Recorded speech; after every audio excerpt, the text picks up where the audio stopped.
میں تو اکثر کہتی ہوں کہ دعا مانگتے ہوئے قبول ہونے یا نہ ہونے کا شک دل میں نہیں رکھنا چاہیے۔ پتہ نہیں یہ دعا قبول ہوگی بھی یا نہیں، پتہ نہیں یہ چیز ہمیں ملے گی یا نہیں، یہ کام ممکن ہو سکے گا یا نہیں، یہ سارے خدشات تمہاری ذات کے ہیں۔ اللہ کی ذات تو اس سے کہیں زیادہ وسیع ہے، وہ معجزوں کا بادشاہ ہے، وہ جب چاہے حالات بدل سکتا ہے، وہ جب چاہے دل بدل سکتا ہے، وہ جب چاہے لا حاصل چیز سے نواز سکتا ہے، وہ جب چاہے نصیب بدل سکتا ہے۔ اللہ وہ سب کر سکتا ہے جو تم نہیں کر سکتے، تو جس کی ذات لامحدود ہے، اس سے محدود دعائیں کیسی؟ اپنے اعمال دیکھ کر نہیں، اس کی شان دیکھ کر مانگو۔ جس نے تمہیں بنایا، اس سے بہتر تمہیں کوئی بھی نہیں سمجھ سکتا، اور یاد رکھنا ویسا کچھ بھی نہیں جو تمہارے رب کے اختیار میں نہ ہو۔ کوئی ایسا کام نہیں جو وہ کرنے پر قدرت نہیں رکھتا، کائنات میں کوئی ایسا زخم نہیں جسے اللہ بھر نہیں سکتا۔ یہی تو خود شناسی ہے کہ اللہ کے اختیار کو سمجھنا چاہیے۔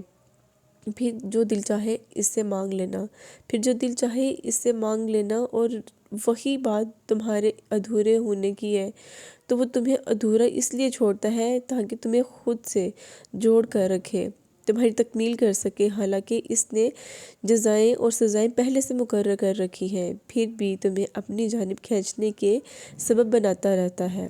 روزانہ 5 دفعہ تمہیں ملاقات کا دعوت نامہ جو ہے وہ دیتا ہے، اور پھر انتظار کرتا ہے کہ کبھی تو تم اس کی جانب واپس لوٹو، اور تم اب بھی سوچ رہے ہو کہ کون تمہارا منتظر ہے۔ تم اب تک اس کشمکش میں ہو کہ نہ جانے وہ معاف کرے گا بھی یا نہیں کرے گا، تو تم کو اب بھی شک ہے، نہ جانے وہ دعا سنے گا بھی یا نہیں سنے گا۔ جب کوئی معاملہ اللہ رب العزت کے سپرد کر دیا جاتا ہے نا، تو پھر اس پر بحث نہیں کی جاتی کہ ایسا کیوں ہوا، ویسا کیوں نہیں ہوا، ایسا کب ہوگا، ویسا کب ہوگا۔ پھر تو بس دعا کی جاتی ہے کہ جو ہو بہتر ہو۔ پھر تو بس بڑے ادب سے ہاتھ پھیلائے جاتے ہیں اور التجا کی جاتی ہے۔ پھر تو مسکراتے ہوئے اشکوں کے دریا بہا دیے جاتے ہیں۔ جب تم اللہ رب العزت کے احترام میں سر کو جھکا لیتے ہو، جب تم اس کی رضا کے لیے ریزہ ریزہ مٹی ہو کر مٹی مٹی ہو جاتے ہو، تو وہ اسی مٹی سے تمہیں دوبارہ زندہ کرتا ہے، پھر وہ نہ ہونے سے ہونے کا وسیلہ بناتا ہے، پھر وہ اپنے ایک حکم سے ہر وہ شے بدل دیتا ہے جس پر تمہارا دل مطمئن نہیں ہوتا۔ بس تم اتنی سی بات ذہن نشین کر لو کہ تم تنہا نہیں ہو، ساری دنیا بھی تم سے منہ موڑے نہ، یہاں تک کہ تمہارا اپنا وجود بھی تمہارا ساتھ چھوڑ دے، تب بھی تم اللہ رب العزت کو ہمیشہ اپنے پاس پاؤ گے۔ وہ راضی ہونے والوں سے ہی راضی ہوتا ہے۔ تم اپنا دل اس کی رضا میں مطمئن کر لو، پھر دیکھنا وہ بھی اپنی رضا کو تمہارے دل کے مطابق کر دے گا۔ بس صبر کرو اور اس کے کن کا انتظار کرو، وہ منتظر ہوگا کہ وہ معجزوں سے کبھی محروم نہیں رکھتا، اسی لیے کہ رد کرنا اس کی شان کا حصہ نہیں ہے۔ میری ذاتی رائے ہے کہ انسان کو اتنا سمجھدار بھی نہیں ہونا چاہیے کہ وہ دعا مانگنے سے پہلے ہی بیٹھا مصلحتیں سمجھتا رہے۔ اکثر لوگ کہتے ہیں کہ ایک چیز کو بہت مانگا، پھر یہ سوچ کر چھوڑ دیا کہ میرے حق میں بہتر نہیں ہوگی، اس لیے نہیں مل رہی۔ ارے نہیں، ہم کیوں فضول میں پریشان ہوتے ہیں؟ یہ دیکھنا تو ہمارا کام ہی نہیں ہے کہ کس کے کام میں بہتری ہے اور کس میں نہیں۔ یہ تو پوشیدہ باتیں ہیں، غیب کا حصہ ہیں یہ باتیں۔ جو چیز ہمیں پسند ہے، اس کا مستقبل میں ہم پر کیا اثر ہوگا، ہمارے سمجھ سے پرے ہے۔ مت خود کو الجھائیں۔ جب ہم اللہ کے پاس اپنی پریشانی ایک مشکل لے جاتے ہیں نا، تو ظاہر و باطن کو جاننے والا ہے، پھر ہمیں اپنی لامحدود سی عقل اور علم کو مشقت میں ڈالنے سے گریز کرنا چاہیے، اور بالکل ضرورت نہیں ہوتی ہے کہ ہم دعائیں مانگیں اور بعد میں ضد کریں اور کبھی مانگنا نہ چھوڑیں۔ وہ آپ کا رب ہے، وہ نہیں تنگ پڑتا، وہ تو آپ سے محبت کرتا ہے، پھر کیسے آپ کہہ سکتے ہیں کہ وہ نہیں دے گا؟ چلے مان لیتے ہیں کہ وہ چیز آپ کے حق میں بہتر نہیں تھی، تو کیا وہ اس بات پر قادر نہیں ہے کہ اسے آپ کے حق میں بہتر کر دے؟ جب وہ ہر چیز پر قدرت رکھتا ہے تو پھر ہم کیوں نہ ضد کریں؟ اتنی سمجھداری کا مظاہرہ نہ کریں کہ دیا تو ٹھیک، نہ دیا تو بھی ٹھیک۔ ہمارے لیے چیزیں مشکل اور ناممکن ہوتی ہیں، اس کے لیے تو کچھ بھی ناممکن نہیں ہو سکتا۔ دعا کے معاملے میں بچے بن جایا کریں، کچھ نہ سمجھا کرو، بس اپنے دل کا حال کہا کرو۔ وہ جائز نہیں، وہ میری نہیں، یا وہ میری اوقات سے باہر ہے، اس طرح کی فکریں جو ہے نا مت کہا کریں۔ ٹھیک ہے، سب بجا ہے، مگر اس ہستی کے آگے تو سب کن کی مار ہے۔ تو بس دعا مانگیں اللہ سے اور بار بار مانگیں، آپ کا رب پکار سننے والا ہے۔ اور کیا تمہیں لگتا ہے کہ تمہارا رب تمہارے دکھ کو نہیں جانتا؟ وہ دکھ جن کے لیے آنسو تم نے اس کے سامنے بہائے، جن دکھوں کے آنسو تو اپنے خلق سے اندر ہی لے گئے، جو مصیبتیں تم تک آنے سے پہلے ہی ٹال دیتا ہے، کیا تمہیں لگتا ہے کہ اللہ پاک تمہارے دکھوں کو نہیں جانتا؟ وہ جو دو رنگوں والے پانی کو ایک ہی ساتھ سمندر میں رکھنے پر بھی قادر ہے، کیا وہ تمہارے دکھوں کو نہیں جانتا ہوگا؟ وہی تو ہے جو سب جانتا ہے۔ دکھ تو تب ہی آتے ہیں جب ہمیں اللہ پاک سے قریب ہونا ہوتا ہے، اور جو اللہ پاک سے قریب ہو جاتا ہے اس کا کوئی دکھ نہیں رہتا۔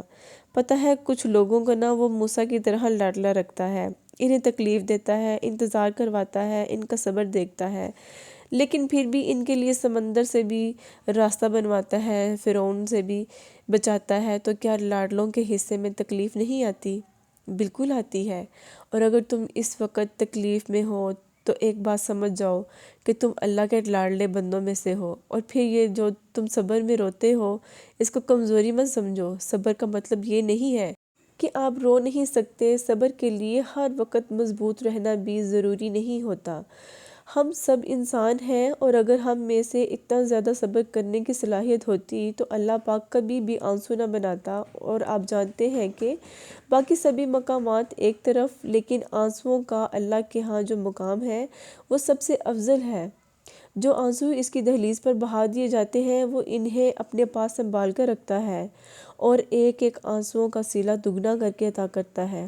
کہاں وہ اس کی تخلیق کردہ وسیع اور ریز سمندر ہے، مگر اس کی محبت انسان کے لیے ایک آنسو بے تمام ہے، اور وہ جانتا ہے کہ میرا بندہ جب تھک جاتا ہے پھر یہ نہیں دیکھتا کہ ماضی کیسا تھا یا اس کے اعمال کیسے ہیں، وہ بس عطا کر دیتا ہے اور سارے آنسوؤں کو سمیٹ لیتا ہے۔